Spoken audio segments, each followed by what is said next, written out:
So using the Black Mamba's chili oil and Asilia sea salt, I have created this lovely, slightly spicy, garlicky, salty focaccia style bread for my lunch today.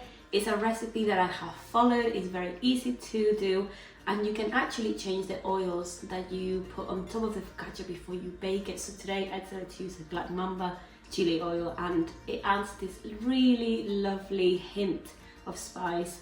You can definitely make it spicy if you put more on, or even like a little bit less. You could just drizzle it on top after the focaccia's been baked, but it adds something different to it and it makes it super yummy. So today I'm gonna be making this for my lunch today. Turn this focaccia bread into a lovely sandwich. So this is how we are gonna make our focaccia. So we have our focaccia that has been rising for over an hour and a half. It's basically now ready to be put in the oven and bake for a little while. But before we do that, we're gonna sprouse it up a little bit with the ingredients that I've got. So I am gonna drizzle it a little bit with olive oil, okay, because focaccia is known for those crispy edges. And what I'm gonna use is the Black Mamba chili oil to put on top, just to make it a little bit more fun, a little bit different than your normal focaccia.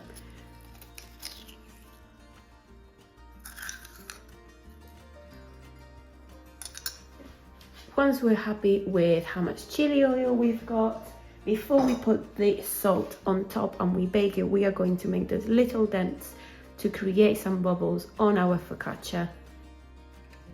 And before we put it in the oven, I'm gonna add a little bit of garlic salt over the top, just to make it a little bit more tasty for when we eat it later on. And this is the final result. As you can see, the chili crunch leaves a gorgeous golden finish to the crust. One thing I would do differently next time would be to add the chili crunch into the dough as it's rising, so that the dough has more of a chance to soak in all of those flavors. And definitely will be more careful with the oven temperature, as I found that the chili crunch got a bit too golden towards the end. But other than that, I will definitely be making this again. I hope you enjoyed this recipe. See you very soon.